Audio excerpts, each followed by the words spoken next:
Hello, good morning, everyone. Hello, hello. My name is Bailey Duarte, and I'm the Community Engagement Manager at LA Waterkeeper, and I'd like to welcome you all to the Safe Clean Water Program Research Showcase. Before we get started today, I'd like to invite you all to join me in a land acknowledgement. LA Waterkeeper recognizes that the Safe Clean Water Program occupies the ancestral and still inhabited homelands and waters of several indigenous peoples, including the Gabrielino Tongva tribe, the Fernandino Tatavian Band of Mission Indians, the Chumash tribe, and the Kizh Nation. We are grateful to be guests on their lands and waters, and we honor and respect their elders and descendants, past, present, and emerging. We recognize the knowledge and practices passed down over generations about the health and interaction of the environment should be at the forefront of environmental planning. Let's talk about a few housekeeping items before we get started with today's programming. As a gentle reminder, there is no food and beverages allowed here in the auditorium. The restrooms are directly outside the auditorium, and our question and answers are available for each presentation panel. We have some cue cards outside near the breakfast area that you can write down your question. Please indicate which panel or presentation it's for, and we'll make sure it gets to the right discussion. Take this moment to double check that your cell phones are on silent. And we are recording today's presentation. We will follow up with all of you with a recording of today's presentation, as well as bios, fact sheets, and presentations and studies. I'd like to take a moment for a few thank yous. First of all, I'd like to thank the moderators and panelists for joining us today. I'd like to thank JANM and their staff for hosting us today. I'd also like to thank the LA County Board of Supervisors, the LA County Flood Control District, and the Safe Clean Water Programs, committee members, watershed coordinators, and all else who has made this program a great success.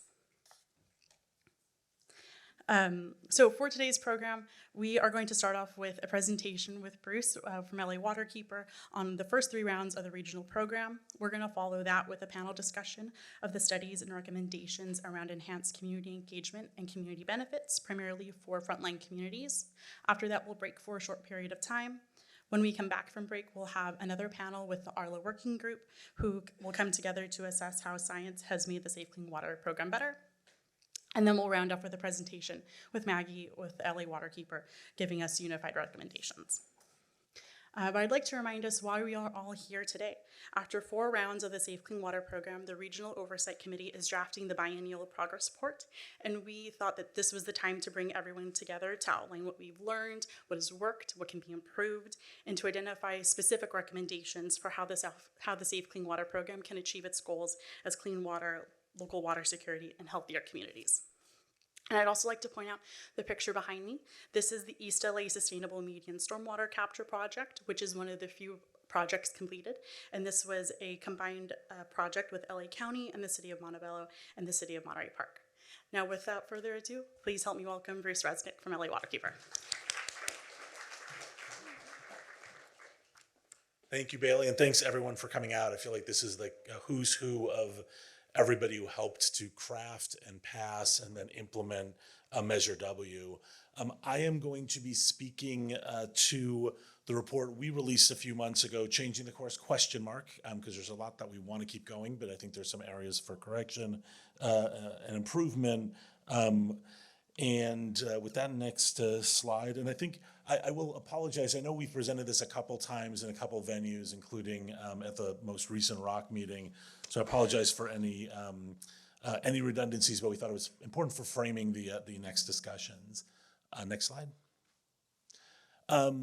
About the authors, I think because so many people in this room are so intimately familiar with Safe Clean Water, you know who LA Waterkeeper is. We're an environmental watchdog group. We've been around 30 years. We also have kind of a unique role in the Safe Clean Water Program. We were a founding member of the Our Water LA Coalition, which helped shape Measure W from the NGO side. We're in negotiations with a lot of different other constituencies who are in the room. As a reward for that, I think, I was appointed to the scoring committee, which I've chaired since its inception, member of the Central Santa Monica Bay Watershed Area Steering Committee, or WASC, and also was a member of the ARLA Working Group you'll be hearing later, as well as some of the other efforts. So kind of a unique role in seeing all different places around, all different perspectives of Safe Clean Water Program. Next slide.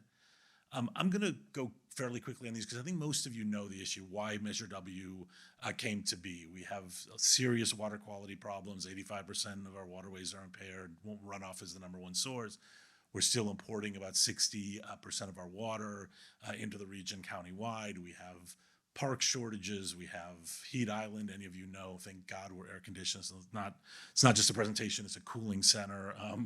Just the block walk from our office was an ordeal for me, hence my short sleeves. And obviously with climate change, all these threats are being exacerbated. Next slide. So, this is obviously a very oversimplified slide, and I'll come back to it later, but so many of the problems that we face are all the same, all have the same root cause, which is too much hardscape, not enough green space. We've messed with Mother Nature, and that leads to the urban runoff pollution. It leads to the lack of recharge of our groundwater. It leads to a lot of the community impacts, heat island and what have you. And while we don't expect Measure W, Safe Clean Water, to solve all these problems, it is sort of a key component. Next slide. Again, most of you know Safe Clean Water passed with 70% of the vote. I think that shocked everybody back in 2018. $280 million a year, half through the regional program, and that's what our assessment focused on. But then other money going back to local returns. The district has their program. And really, it was trying to achieve 14 goals listed up here, but 3 major goals: improving water quality, providing new sources of water for water security, and enhancing community health and benefits. Next slide. So, as I mentioned, the study I'm going to be highlighting focused predominantly on the regional program. I won't read off what's on the slide. Maggie, who's going to be closing, I think knows more about the projects than anybody because she literally went through every project, every application. We looked at all the notes from a scoring committee, we reviewed all the other studies, undertook peer review, and really the goal in us doing our assessment was to inform this biennial review. Next slide. So where we are in the program. First and foremost, we should celebrate success. I'm going to get to some of the numbers in a little bit, but this has been an incredibly complicated program, multi-benefit program. I don't think we've seen anything like this, and there is a lot to celebrate. But it's also a time during this biennial review where we can look at what can and should we be doing better. And frankly, Safe Clean Water was designed for that kind of adaptive management. So now is the perfect time to sort of take the deep breath, celebrate where we've been, and look forward to how we can do even better. Next slide, which brings us to what is the biennial review. And I won't read all of this, but just to note, it's being undertaken predominantly by the Regional Oversight Committee, which is an independent oversight body, which is going to advise the board on whether the program goals are being met, makes findings to which those 14 goals are being met. By the way, most people refer to it as a biennial review, and it's probably like nails on a chalkboard to some of the district staff because the technical term is the Safe Clean Water Program Progress Report. But if you hear folks refer to the biennial review, it's kind of the common nomenclature. And then biennially, the ROC is supposed to obtain feedback from the public, recommend actions and adjustments to better achieve the program goals. And the reason we want to do this workshop is there isn't a whole lot of time for the ROC to do this. I know they're having their meetings, but we thought a separate workshop on this for the ROC, but also outside stakeholders was really, really crucial. Next slide. So what to celebrate, and all the dots behind you are where projects have been built. Through the first 3 rounds, which is the only way we have data in our assessment, the 4th round is almost approved by the Board of Supervisors to run through everything else. We earmarked about $700 million, and that was 101 infrastructure projects, 69 of those construction projects, 35 technical resource programs. These are things that need to get off the ground. They weren't quite there. Technical assistance and support was a really big part of Safe Clean Water. We got scientific studies. We hired 12 watershed coordinators. A number of them are in the room today. They leveraged $368 million, and that's where a lot of people will say over $1 billion allocated. 36% projects located within disadvantaged communities, often referred to as DACs. And I know our second panel, or our first panel after me, is going to talk about that. And again, when you note how complicated this program was, and one way I like to talk about it is there's a scoring committee, which I chair. There's 9 watershed committees. There's the regional oversight committee. all in all, to get this program off the ground, the county Board of Supervisors had to appoint 168 committee positions. And unlike some other measures like A, which is for parks, which had the park needs assessment, there really wasn't any kind of needs assessment to get this off the ground. And so considering what was done and done during COVID and done during all these other challenges, it really is a testament to the hard work of the district and, frankly, everybody involved in these committees. Next slide. So some of the achievements of the Safe Clean Water Program, and that same picture of the East LA Green Medium Project, which is a great project we had a chance to tour with County Public Works. We have captured the projects when they are built. They're not all built yet, but when they're built, the first 3 round of projects will capture up to 50,000 acre foot. The up to is important, which could provide enough water for about 500,000 residents. 394 million gallons of stormwater capacity per typical storm, which can help reduce flood risk. Typical storm, about 5 to 10 billion gallons. Not every application lists how many trees or new vegetation, but of the ones that did, over 4,000 trees, 1.7 million square feet. And we identified 20 exemplar projects, which I think is amazing, and a whole range of projects from great community engagement and community design and multi-benefit to great water supply. And I think those are going to help provide the models for projects moving forward. Next slide. So this is kind of the first takeaway I think we had from our assessment, which was from our reading, it seemed like the early projects really helped to clear the backlog. We know a lot of cities and municipalities in the county have watershed management plans or WIMPs or enhanced WIMPs, EWIMPs, or other plans that they did not have full funding for. And the reason we came to that conclusion was, first of all, applications have gone down pretty significantly. And I don't know where we're just about to get into round 5 applications. But in round 1, we had 58, then 62, and that's the chart on this side. Applications and approval. We went from 58 applications to 62 to 41 in round 3 to 33. That alone may not tell us that there was a backlog. Some people have suggested, well, maybe that's just such a complicated program, people just stopped applying. But we're also seeing, we're also seeing projects getting smaller. So the other chart shows the average funding per infrastructure, and you can see that follows a similar path of going down fairly dramatically over the first 3 rounds. Next slide. As you might expect with smaller projects or less funded projects, we're also seeing smaller in terms of water captured, which has gone down really dramatically. And that's the average volume captured. So again, this isn't cumulative. This isn't taking into account that there's less applications, but even the individual projects are going significantly down in the volume of water captured. Next slide. Similarly, the projects moving forward have less and less cost share. So the cost share is the dark blue. The first round, really good cost share on projects. Again, it sort of lends itself to this idea that there are all these projects sitting on the shelf. They've been waiting. They've got some funding. They needed gap funding. Then along came Safe Clean Water Program. Similar round 2, round 3. Not only are the projects smaller, they're very, very low in terms of leverage funding, which could have implications moving forward. Next slide. And we're seeing projects at the earlier stages. And so the light blue were design and construction. I'll get to this in a second, but something we kind of discourage a little bit in trying to put those together because it's really hard to score projects that are both design and construction, but especially in the early round that was done. Darker blue below it is just construction. And then the green are O&M, or as some of us, it's sort of the Prop O in the city factor, which is all these projects that got built with bond funding that didn't have O&M. And you see very little early design in round 1. Round 2, a little bit more design, but still mostly construction.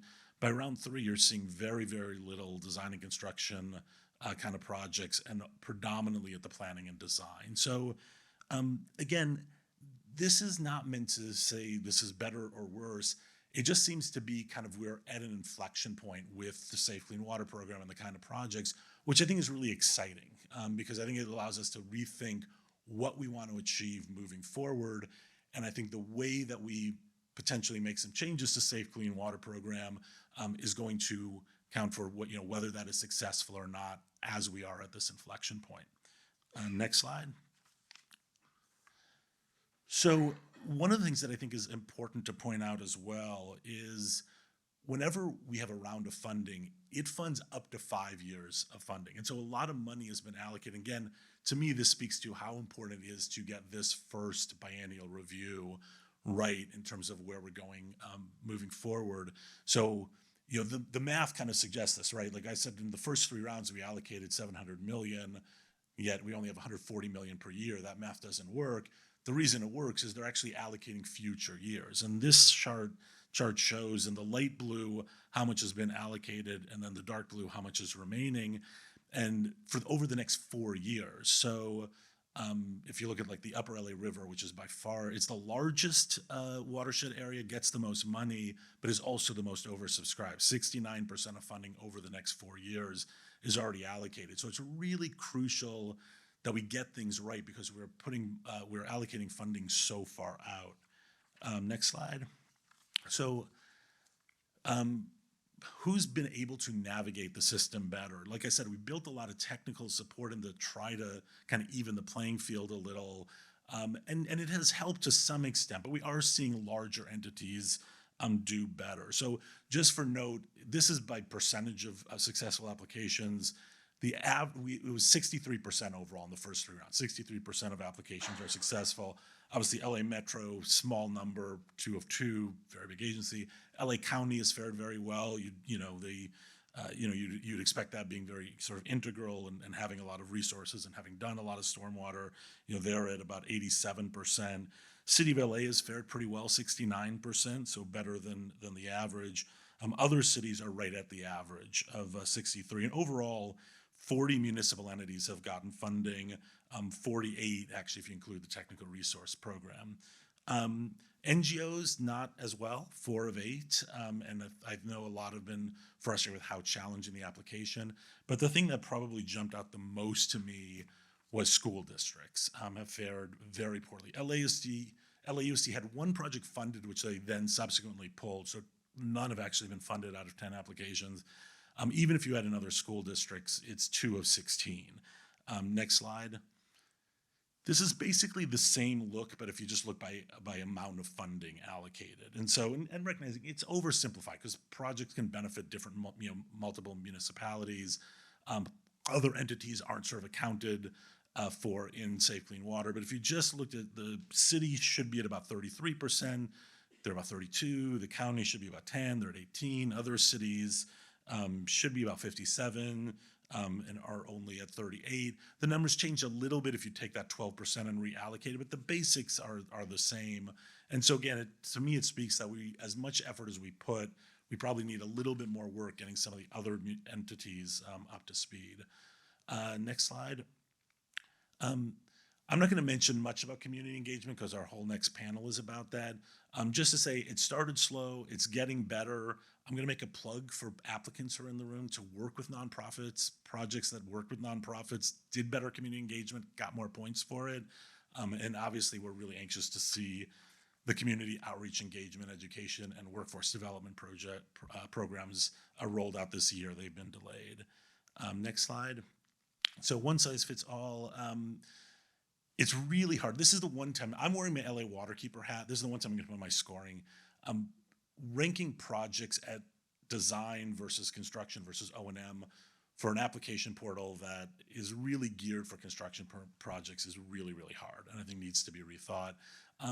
We also know that different watersheds present different stormwater management opportunities and challenges. And so just looking here, water supply points, nothing in North Santa Monica Bay, very little in Rio Hondo, the dark blues, the no points. So it just shows that we need to really be thinking about what are the specific needs of each watershed and those communities. Next slide. So this is probably the thing that the big takeaway to me is we are not creating enough new park space or green space, particularly in park board communities and at schools. And if you go back to that first slide of like hardscape being the big problem. No, don't go back. Sorry. I'm just imagine going back. Too literal.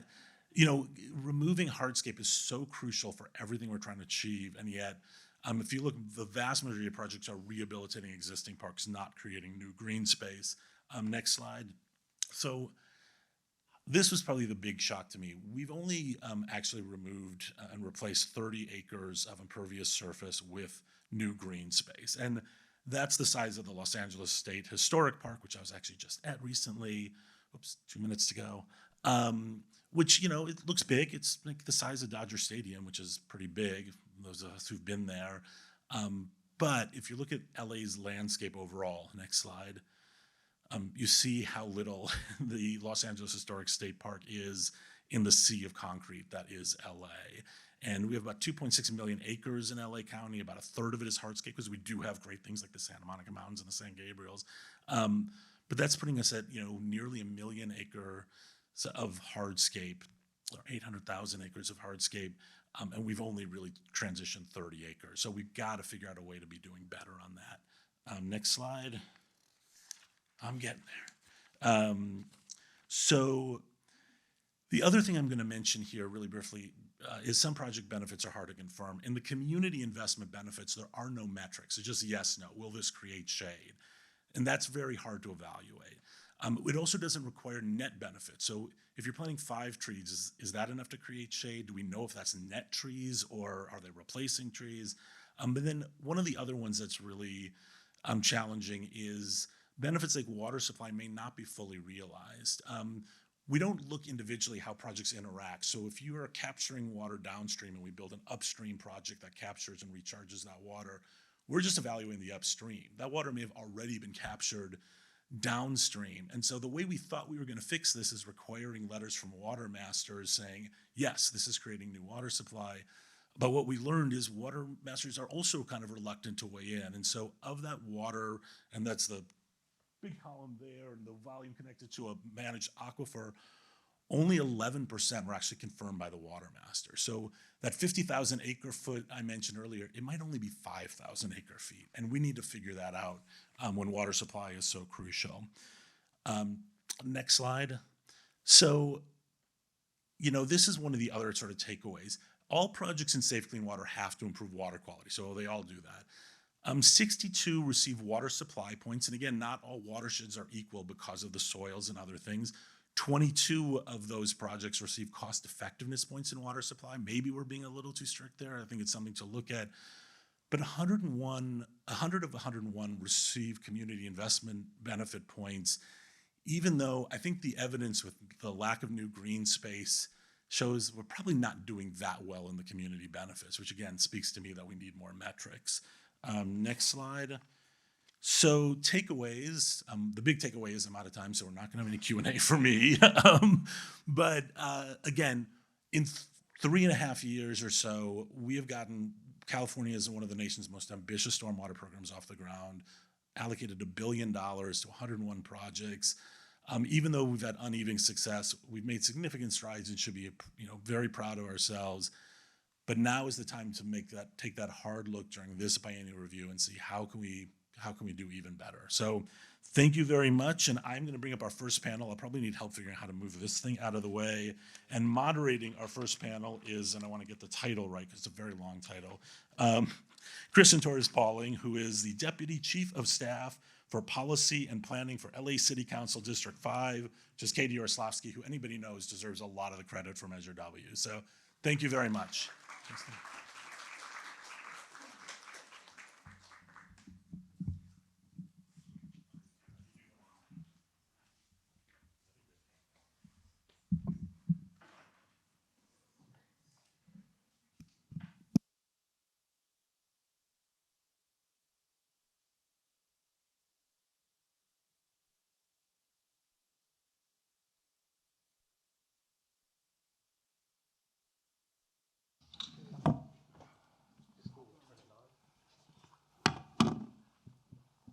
There we go. Okay, thank you. Thanks Bruce and the whole Waterkeeper team for having us here. I have with me a really excellent set of folks, Tiffany Wong from SCOPE and John Christensen from UCLA. So I'll just introduce the panel here, and we are focused on community engagement. And I'll go over, and then we'll have a presentation by Tiffany first, and then John on some research that they've their organizations have conducted to assess community engagement and the role of community voice in the Safe Clean Water program. So before we get too far, I want to just reiterate that the councilwoman is super invested in Safe Clean Water program success. In her role at the county, in working for Supervisor Kuehl at the time, was very involved in seeing Measure W get over the finish line and come to life.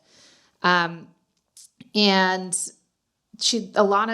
I think I'll just kind of react to your presentation, Bruce, and the things that really I know resonate for her. Out of the report, we actually have a motion that will be heard. I'm going to schedule it August 11th. She's the chair of the city's Energy and Environment Committee, basically reacting to the changing course ? Report, and looking at some of the striking findings. Of course, celebrating the success of the program, but I think sort of recognizing that inflection point, seeing the zero, accepted funds for LAUSD, thinking about how to expand the effort to remove hardscape from our built environment here. And maybe the off-the-shelf projects are all off the shelf now. And how can we make that pipeline bigger and deliver projects that are multi-benefit, including multi-benefit from a community perspective. So why I was really excited to hear and be part of this panel was that I've seen the really transformative nature of using a really different model of community engagement, sort of moving into that community ownership opportunity when I was working with my co-conspirator, Rita Campbell, who's here, at the county's Chief Sustainability Office. And we pivoted away from a traditional model when we were doing a large, long-range regional sustainability plan to one that was an equity-centered, that was really driven by an equity-centered engagement model. And SCWP and UCLA were integral parts and partners to that process. But now we had the liberty of doing a long-range planning document conversation. It's different to say that you're committed to an equity-centered approach, to a community engagement model that's really transformative when you're talking about dollars and cents and projects and places. So that's what we're here to do today. We are going to start with Tiffany. If you can give just an overview of the research that you've done, and then we'll move to John and then have some questions. Hello? Okay. Sorry. Thank you, Kristen. So hi, everyone. My name is Tiffany Wong. I'm a Senior Policy and Research Associate at SCWP. And for those of you who don't know, SCWP is a South LA community-based organization that has been building community power and legacy for over 30 years. And our work is really focused on moving towards systemic change that results in changing the material conditions in South LA. And that's through equitable public investments, community and environmental health, and long-term economic security. So that's gives a sense of why our community was really invested in Measure W, and now in seeing the Safe Clean Water program actualize this vision that folks sought when they voted yes on Measure W. And so back in, SCWP produced a report back in 2021, and the purpose of this was really to evaluate whether and how the Safe Clean Water program was operationalizing equity after these 2 rounds of funding. And so the context for us was really, how do we protect these investments, seeing with evaluating the first 2 rounds of what types of projects were being funded. And so it was building on these conversations with community members, as well as analysis that our Water LA did, looking at the highest scoring disadvantaged community projects, or projects claiming benefits to disadvantaged communities, and seeing just very different criteria for how they're trying to qualify for this benefit, very little to no like community engagement, and I think to what Bruce was sharing around many projects claiming majority of community investment benefits. So our assessment was really around how do we protect these investments and making sure that we're really elevating equitable projects in the spirit of the community's vision for Measure W and the program, and just the principle of adaptive management that the Safe Clean Water program has adopted. And so it's our report is building on, uses the equitable implementation framework from the USC Equity Research Institute that they've used to assess Measure M and Measure A. And so wanting to make sure that this is echoing some of that work. And the framework was really around how can we, looking at like these three dimensions of the past, present, and future of how's the program and these projects addressing historic racial disparities, how are we building authentic partnership with communities now, and how are we making sure that we're preventing future harms. And so the recommendations, really invite you all to look at the report, but I think in summary, really looked at the need for adequate investment and resources for communities to really meaningfully engage in the program and to level the playing field. And so this looks like the public education funding, capacity building, investment in the amazing work that the watershed coordinators are doing now. And then also making sure that we're creating strong definitions and standards and metrics for this program and how they show up in the scoring criteria to make sure that projects that are able to get through our equitable projects are being elevated through this program. And then just the ongoing work of this formal monitoring and evaluation to make sure that we're being accountable to this vision and to the benefits that projects are claiming, and really to make sure that we're representing the jobs created, the increased green space, local water supply, and equity that community members really saw through Measure W. So, yeah. Great, thank you. I heard accountability, I heard standards, I heard metrics, definitions. We'll come back to all that. And Tiffany, remind us one more time, what's the name of the report?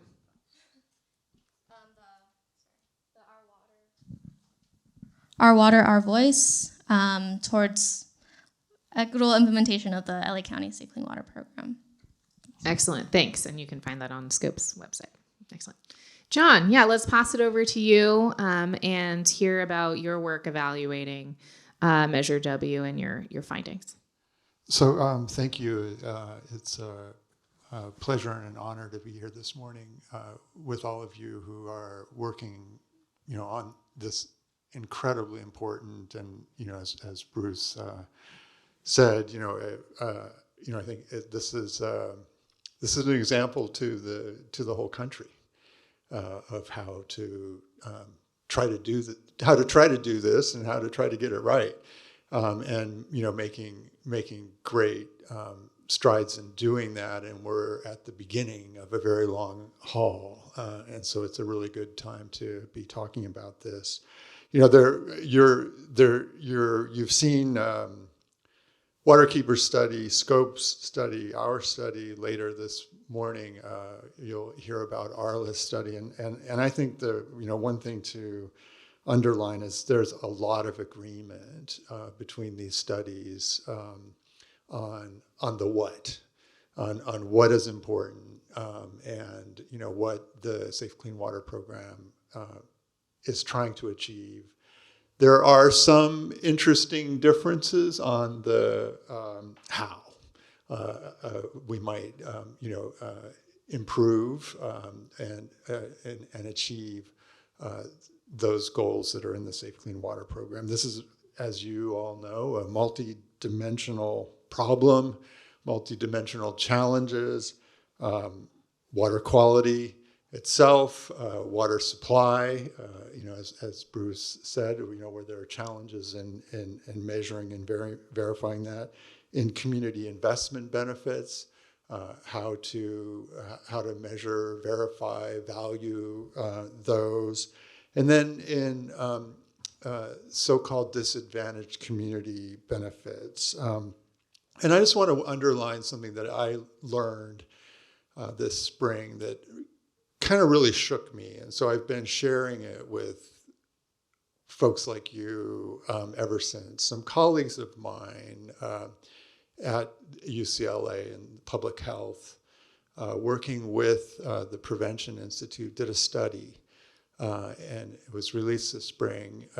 And they found that if you were able to take all of the areas, the neighborhoods of Los Angeles County that are below average in tree canopy and park space, and if you just brought those up to the average for LA County, not the above average of some neighborhoods in the West Side and other places, but if you just brought all of the below average areas up to average, you would add an additional nearly a million years of life expectancy to the current residents of LA County.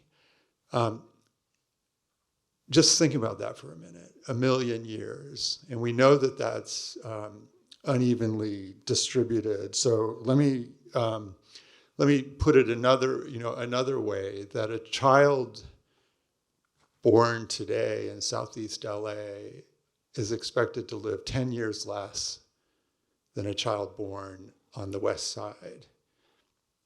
So when you hear, and here I'm channeling my colleague Mike Antos, when you hear the people talk about DACs or disadvantaged communities, I'd like to encourage you to think about 1 million years. Or if that's too big of a number, think about that kid and 10 years. Los Angeles recognizes this. We've passed funding measures for parks and now for water that recognize this, that recognize the importance of an equity approach. And now we're into the implementation of them. And the implementation is really hard. We know that from looking back at, going back as far as, any great social and environmental programs, with the challenges of the Great Society, implementation in the 60s and 70s, implementation is where it's really hard and really important, and we're all in the middle of that together. We were asked to look at community engagement and disadvantaged community benefits as part of looking at equity in the Safe Clean Water program, and we were part of a team. I'd like to, acknowledge, maybe you could put the first slide up for me here. I'd like to acknowledge my co-authors and the stakeholders who participated in this process with us, our advisors, the Flood Control District, and what's called the Metrics and Monitoring Study group that we were part of. And I'm a big believer in metrics and the importance of metrics for implementation and for learning, for creating a learning organization that is able to adapt and change. And I think that's, as Bruce pointed out, that learning and adaptation is built into the program. And so it's important, the metrics are important for that. Our study was in the context of that metrics and monitoring study to advise that larger study, which is not just about community engagement and disadvantaged community benefits, but is also about water quality, water supply, and community investment benefits. We met several times with a stakeholder group. We did interviews, we did some data analysis, policy and lit review. You can see all of that in here. And we gave suggestions and advice and some recommendations to what's known as the MMS and the district. And they really come in two big buckets. The first, I'm gonna take the second one first. On disadvantaged community benefits, we recommended that disadvantaged community benefits must be recognized by a disadvantaged community in order to qualify as disadvantaged community benefits and count towards that 110% benchmark, that in a watershed, if 40% of the watershed is disadvantaged communities, those communities should receive 44% of the benefits, 110% proportion to their size. So how should those be determined, recognized, and measured? We came to the conclusion that there's good work underway to use the model developed by the so-called DAC-IP process or water talks, to have an ongoing way to register community voice, community priorities, community needs, to collect information and share it publicly about what communities are expressing their needs and priorities and desires are. And that can probably be brought together with the model being developed by ARLA that you may hear a little bit about later today, and a data visualization and modeling company called Spherical.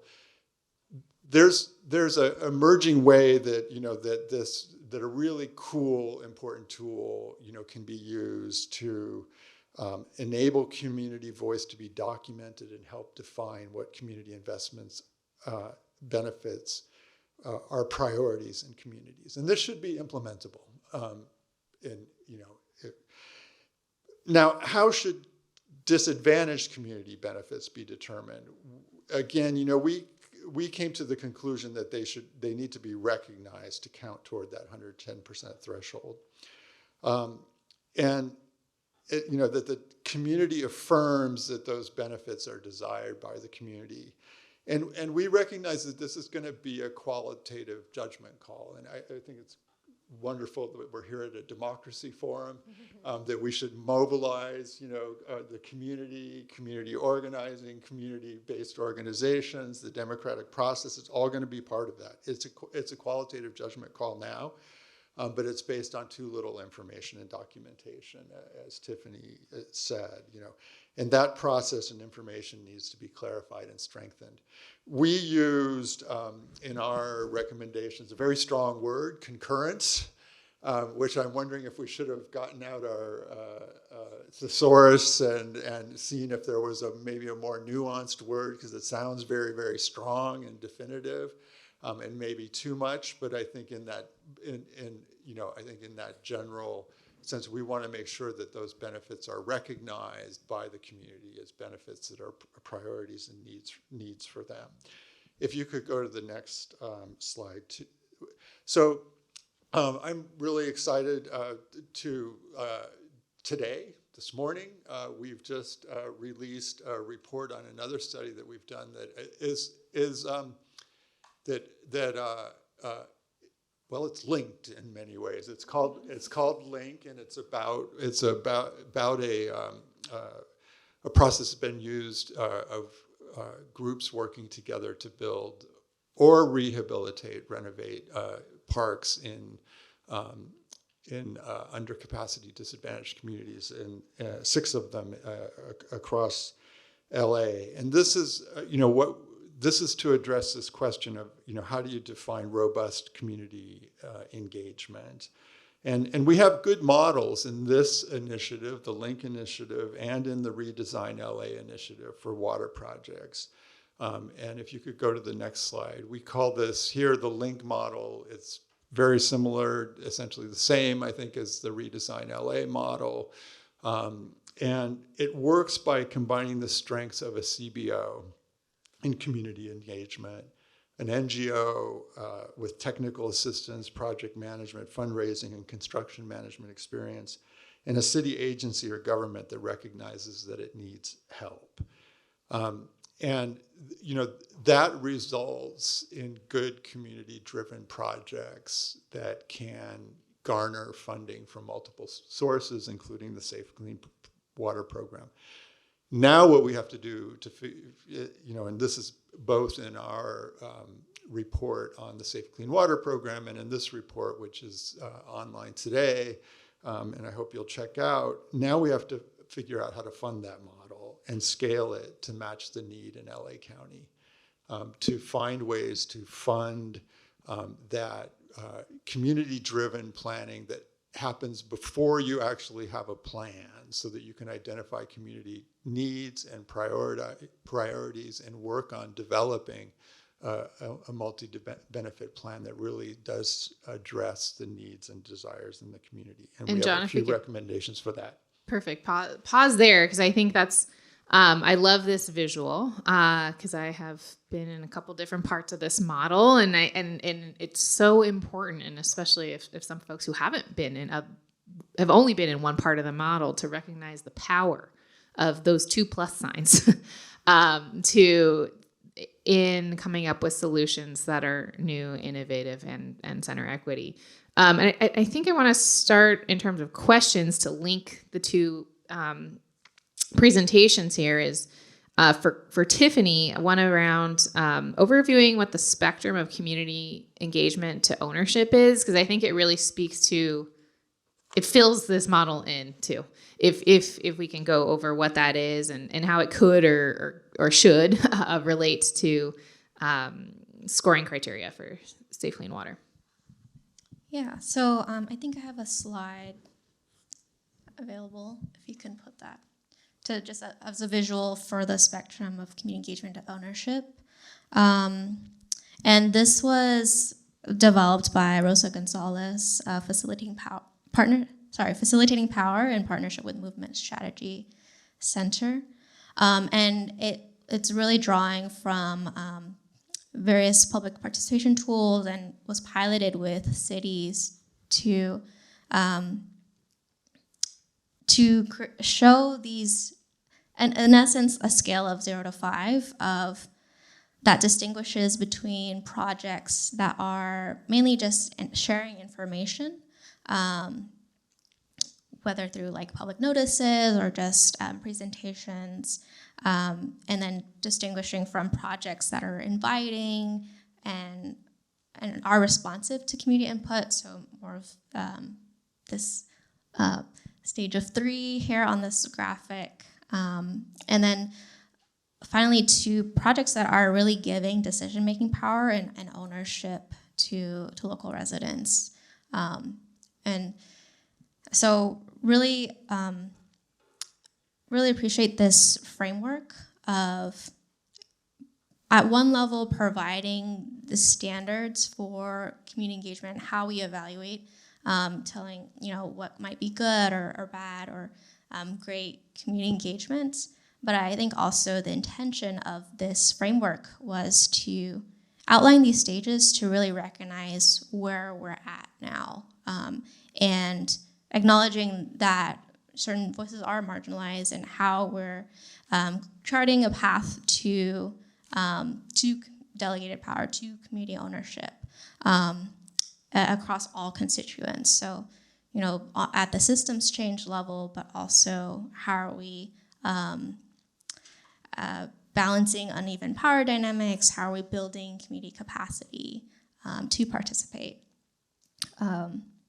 And so seeing that robust community engagement is really meaningfully integrating community identified needs and assets into decisions, and increasingly elevating community members as key decision makers.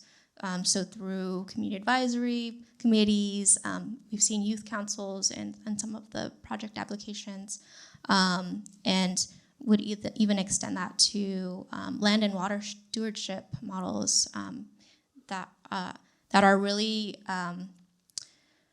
putting ownership in communities' hands.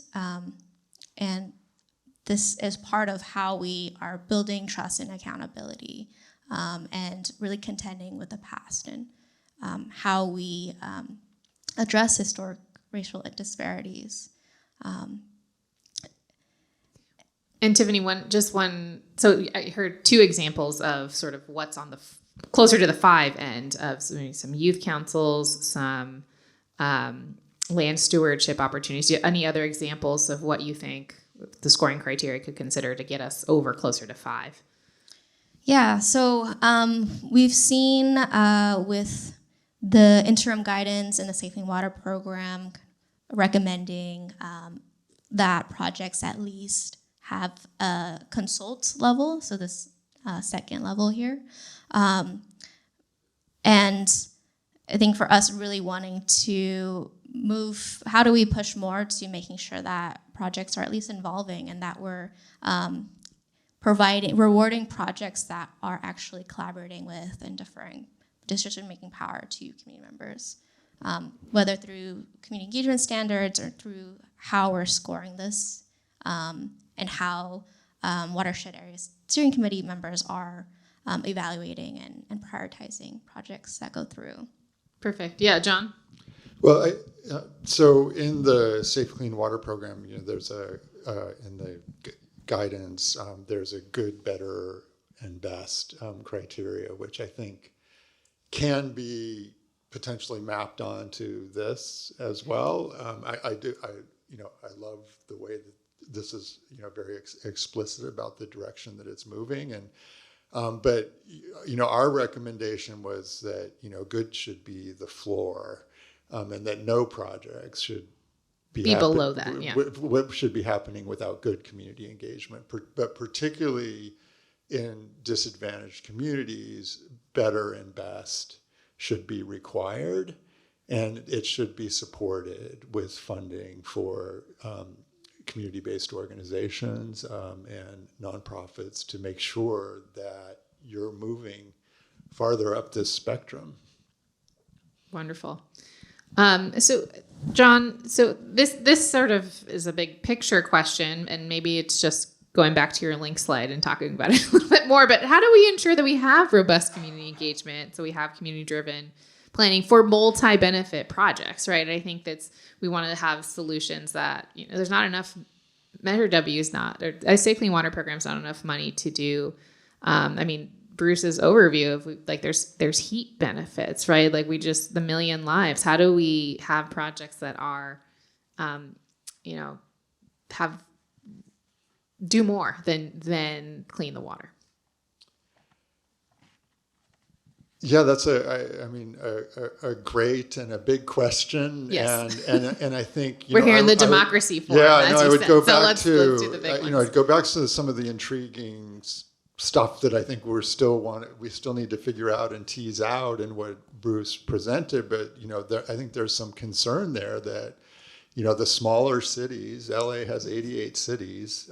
We have 2 big cities, the city of LA and the city of Long Beach. And then, we have 86 smaller cities. And Santa Clarita is a big one too. They just pretend to not be sometimes, but that's exactly it. They fall off, in size pretty quickly. And some of those cities, where we've been working with the partners and we've been doing an ongoing evaluation and learning. That's the result is of this report about the LINK program is, some of those cities have, their park department has 1 person, and so even if you come to them and you say, hey, there's this money available for parks or for clean water, they're like, well, we don't have the capacity to apply for this funding.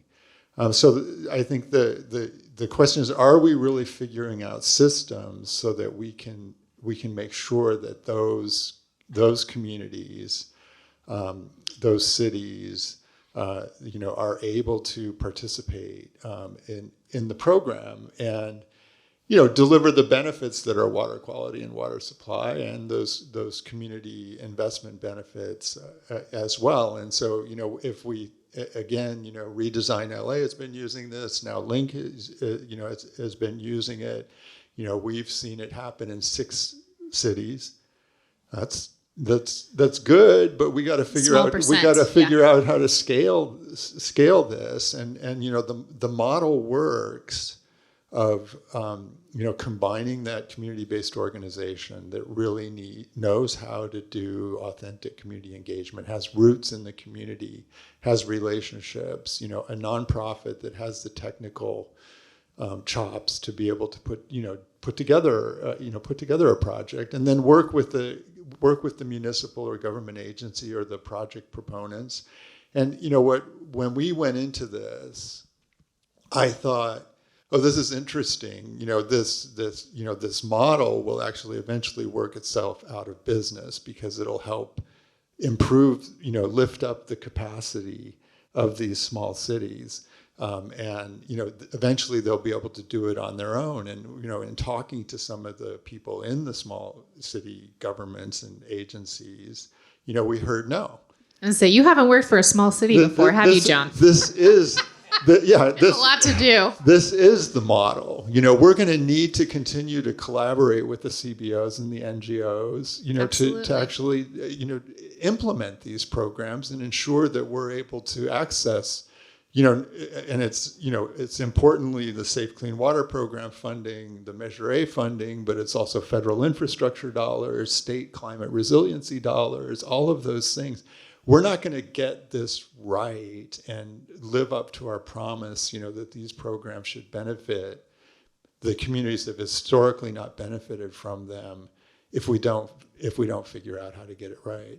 Absolutely. And I think, so Tiffany, one of the reports, your report explored a pre-application outreach concept. Could you talk about what, or maybe not explicitly in your report, but what could a pre-application outreach project look like for a project considering applying for funding, or an idea that's there, and what phase of project funding could we be looking at there? Yeah, so I think definitely I think the projects should really start with community visioning and thinking about what are the needs and assets in the neighborhood. And I think recognizing that projects need to recognize and build upon the history and experiences within place. And I think that communities are hubs of power, of resilience, of innovation, and there's only so much that quantitative data can tell you, but really starting with how folks who are living, experiencing their neighborhood, their place, what we want to see and how we get there. And so I think ideally starting with that community visioning, and this is something that folks are always actively dreaming, and these aren't new conversations, but how are we bringing these to the forefront? And I think, drawing from the link model that John shared, what is the role that community-based organizations and nonprofits to continue to elevate these priorities and concerns, and think about what are opportunities to really put these ideas into action. And not that it's like, take this vision and run with it, but how are community members being empowered to lead this change? And that takes a lot of work, and it takes a lot of time, and it requires shared co-learning, and really valuing the experience and expertise that community members are bringing, and bringing them along in terms of what's technically feasible, or how can we really realize the actual project vision or design that folks want to see. And that it's an iterative process, even as we plan and design and implement or evaluate these projects, that community members are in the driving seat as part of that. And might it not even necessarily start with stormwater, right? I don't know that every community visioning meeting that says it's about stormwater is going to be the thing. We have to be open to listening to the whole complete aspects of what people want to vision about, right? It's not necessarily only or just starting with water. Stormwater. Yeah, and I would say also we don't need to start over. I mean, we don't. I think most of these communities. I mean, I think probably virtually all have been through planning processes that have identified community needs and desires, and and many have been. There's planning fatigue. And they're tired of being asked over and over again what they need and want, and not being delivered. So I think one thing we found is it's helpful to go back to those existing plans, find out in those existing plans what community engagement was done, what were the desires and needs that were identified there that are related to, say, what the Safe Clean Water program could do, or Measure A could do, for example, and then bring those back to the community and say, hey, we didn't just want to start over. We heard what you said before through these processes. Is this still true? Are these still the priorities? Are there new priorities? Are there gaps? But to acknowledge, what the community has already given. And hopefully the tool that's being developed to document those community needs and desires can incorporate that kind of and become a living record of that, so that we don't have to keep going back and asking. I mean, we still want to keep that conversation going, but let's base it on information we already have. Yeah, and perhaps to go along with that, like who is going back to say, hey, I've looked at this and I'm returning to the community. Do you have a recommendation about establishing a bench of CBOs and NGOs that could be conducting community engagement, and how to? Yeah, I mean, and I think just to also bring project proponents or municipal agencies in, if they can show that they've listened, they've looked at this record, they've gone out and had these conversations, that should count as part of moving on this spectrum. From good to better and best community engagement. Yes, one of our recommendations was that we have a countywide bench of pre-qualified CBOs and NGOs to be able to do this work. So it's easier to contract with them and fund them for a project proponent to do that, or for a municipal agency to do that. I have to admit, I'm a little bit, I'm not gonna fight and die on that hill, I mean, and after making that recommendation in several venues and seeing, what happened with, the WHAM coordination and, other things, I'm not optimistic about the ability of the agencies to collaborate across their silos. And so I think I'm more interested in this point, and let's help get the Safe Clean Water program right. Let's help get Measure A right, so that the funding is actually going to the communities with the highest need. And if we get some kind of countywide coordination across, the flood control district and Metro and RPOSD someday, hallelujah. But it wouldn't be the big fight that I would take on. Got it. Yep, that makes sense. And the scaling component is challenging, and there's CBOs want to do their direct. And I think they can collaborate on yeah. specific projects, right? I mean, and there's going to be projects that will get funding from these different sources, but maybe not to worry about that coordination at the top and let it come from the bottom up. Yeah. So we have what? You probably flashed me a time. No, we're good. Okay, great. Because we have a long list of questions. So going back, Tiffany, you in the assessment, there was like about sharing decision-making amongst residents, cities, and agencies. And in that assessment, there was a detrimental impact on equity outcomes right now. in the current sort of status quo. Can you tell us more about that and how that related to the ultimate recommendations of the report? Yeah, thank you. So this sharing decision making among resident cities and agencies is one of the principles within the Equity Research Institute's equitable implementation framework, and really means how are we integrating community representation, but also how are we designing spaces, decision-making spaces to support this participation and uplift community voice. So really an opportunity to just keep reiterating the points that we've been making.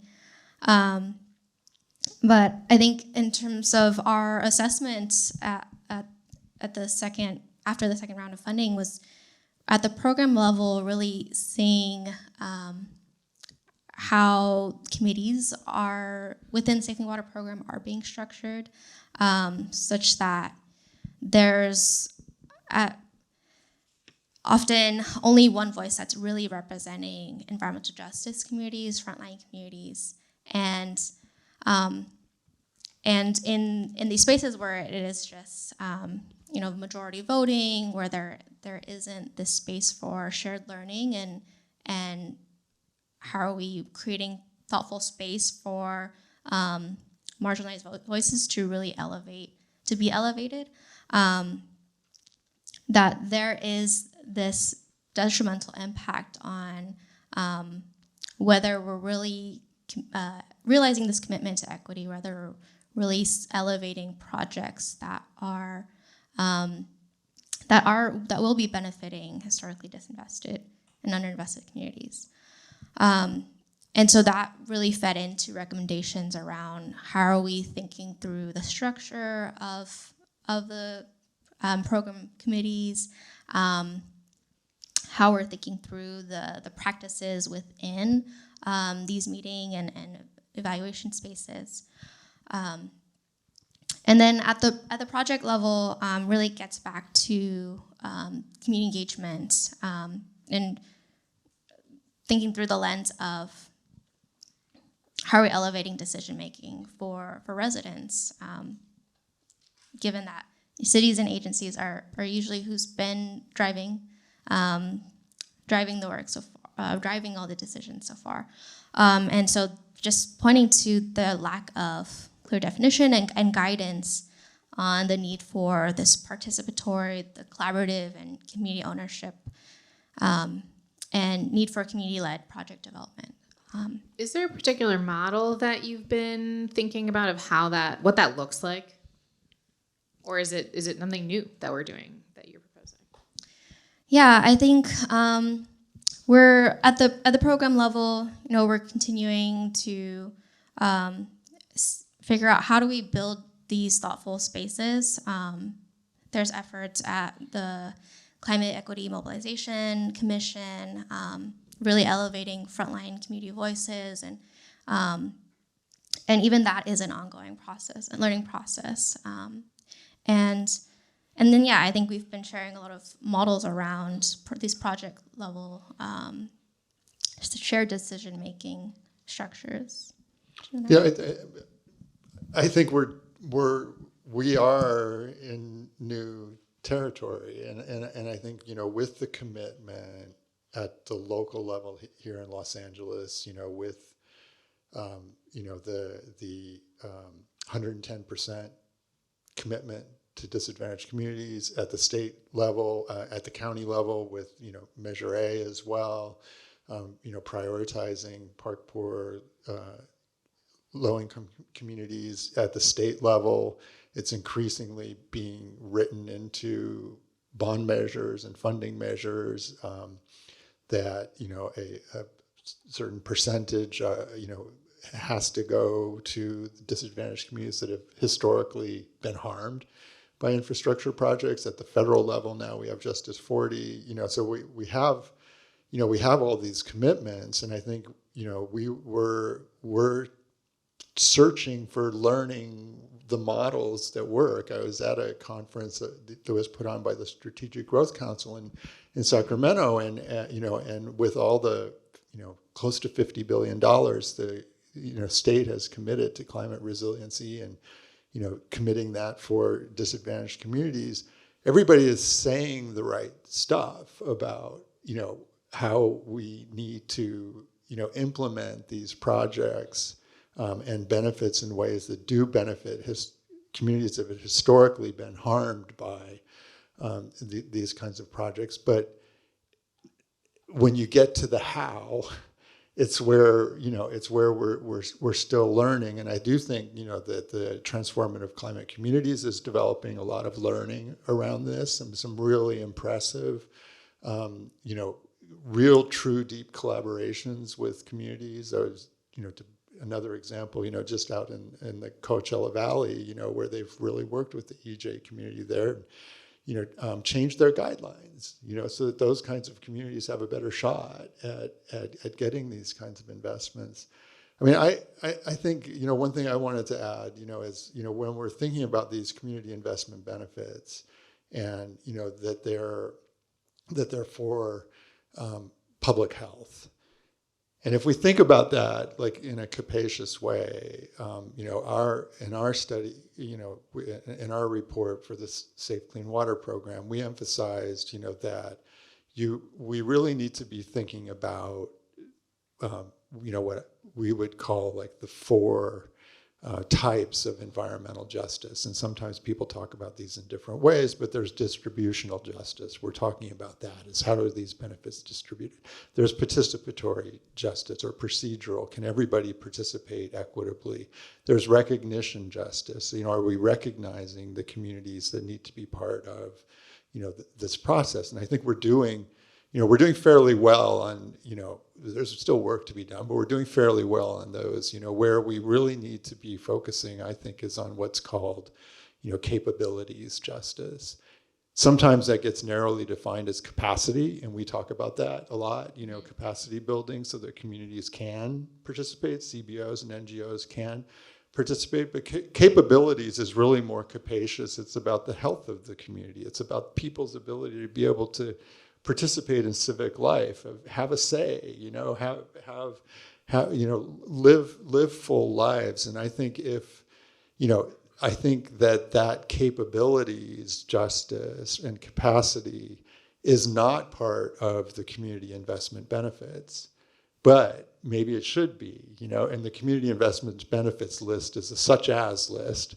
So it's possible you could think of it's a kind of a different one, but you could think of it. And even if it's not part of that community investment benefits, I think everybody involved in the program should be thinking, when we implement this project, are we leaving behind a community that has more capability and capacity to participate in its self-determination than when we started?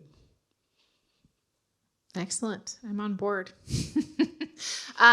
Yeah, I mean, I'm even thinking of a way to measure that.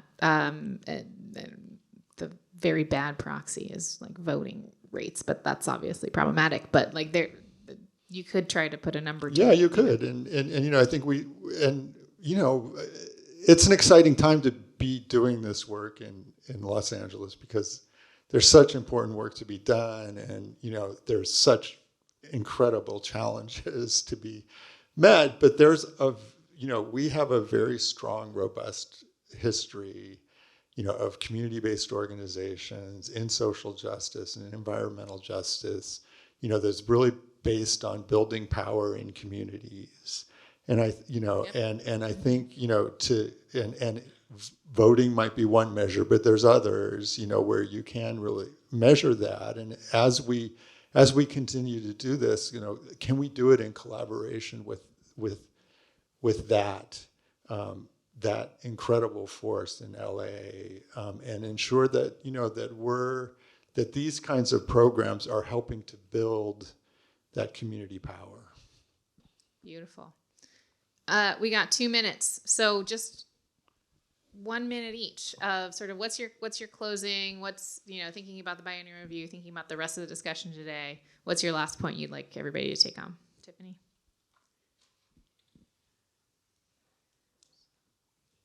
Yeah. So I think just sharing from our assessment, there is a lot of, the Safe Clean Water program sets up a strong commitment to equity, and the work now is how are we drawing this into the daily work with and in communities. And so I think just excited to be having these conversations and excited for how this really feeds into the biennial review and making sure that really shaping the program to fit the community's vision of what was really intended from this. Yeah. Yeah, I'm gonna repeat myself a bit That's the point. because Yes, repeat yourself. because I think it's so important. And again, our friend and colleague Mike Antos, it's kind of hammered this into me and helped me really, take it on board, deeply.